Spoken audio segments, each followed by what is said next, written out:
Welcome to lesson 2-5. That's topic 2, lesson 5. Now we're going to be finding some distances on our friend, the coordinate plane.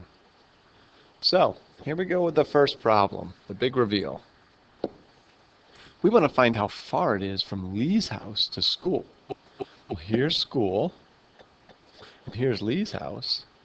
And so let's look at this graph to figure out what's going on. First of all, I know, because of here, it says that 1 mile is 1 unit on the graph. So that's something to keep in mind. So if I'm looking at units, right here, I have 3 units, or 3 miles. And here, I have another 2 units, or 2 miles. So if I want to know that distance, it would be 2 miles plus 3 miles. Or 5 miles. Another way to think about it is that if I am in 2 different quadrants, I'm going to be adding the absolute value of their y-coordinates. So the absolute value of 2 plus the absolute value of -3, which is 2 plus 3, which is also 5. Okay, for the next question, they want you to tell the distance from school to the playground. So we're at school here, and now we have the playground up here. We want to know that distance. And now, if I wanted to use coordinates, I got to do something a little different. Now, I still could count units, right? I could still say that's 1, 2, 3 units, right? Or 3 miles. But another way to think about that is I know that if I were to do kind of like a bar molly, I'm going to do it over here even though the problem's over there. Here's where school is at 2, and here's where the playground is at 5. And if I want to know this distance, it's going to be 5 take away 2, or 3. So the answer is 3 miles. Okay, so we've got horizontal distance now, and it's pretty much the same thing. So the Coulter family starts at their home, and they stop at a rest area to eat lunch. How much further do they need to drive to get to the water park? So we're going to find the coordinates to find the distance. So here we are, here's the water park, here's where they took their break, and there's their home. So if I want to find that distance, really what we're talking about is this right here.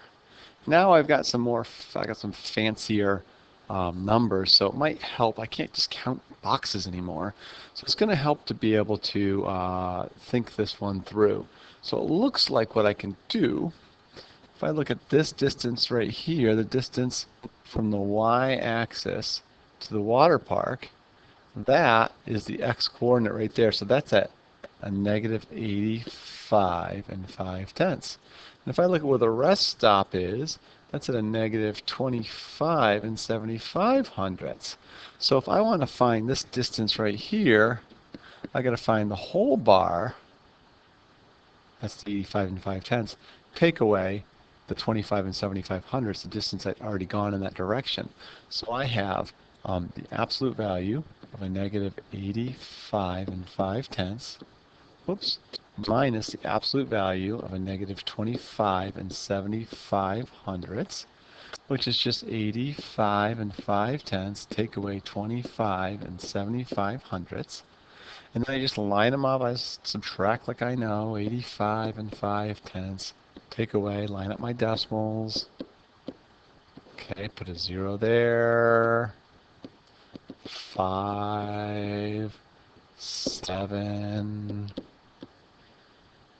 9, 59.75. What is the distance in miles? I don't know. They don't even give units here, do they? Anyway, units. Okay, for this next part, they want the total distance of their return trip after their day at the park. So now we're going from the park all the way home. All right, see if you can figure that out. We'll talk about it next time in class. Okay, so now we're going to do a little problem solving. We have a point B that's on the x-axis, okay? And it has the same x-coordinate as point A. So here is point B, here's point A. They have the same x-coordinate, and that seems to be a 5. Point C is located at a negative 2n, there it is, and the distance between A to C is the same as A to B.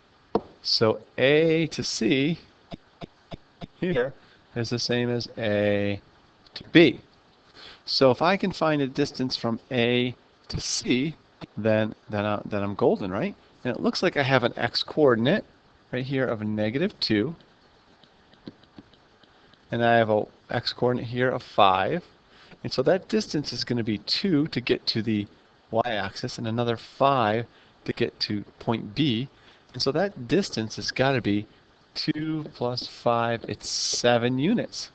And if it's 7 units, looks like B is right at 0, and 7 units would take me up to y equals 7. So that means n has to equal 7. Okay, so this is a similar kind of reasoning here. It says point D is in quadrant 4. Where's quadrant 4? Well, this is quadrant 1, quadrant 2, quadrant 3, quadrant 4 is down here. So point D has to be down there. And it says it's the same distance from point B as point A. By the way, we discovered already that n was 7. Okay, and now we know that point D is down here, the same distance from B as A is, and so it looks like it's straight down, so that's a 5. And instead of positive 7, it's going to be a negative 7. So the coordinates of point D are 5 and negative 7. Okay, it's time for some straight up practice here. What we're going to do is we're going to plot some points and find the distance in between them. So for A, the points are negative 5, 2 and a negative 5, 6. What is the distance between those 2 points? And then do the same for point B. Do not be afraid of the mixed numbers. They're not so bad. We'll go over these as well and go over any questions that you have. Have a great day, and we'll see you next time. Birthday card! Birthday card! Birthday card! Birthday card! Birthday card! Are the birthday card? Birthdays are the best ever! Do you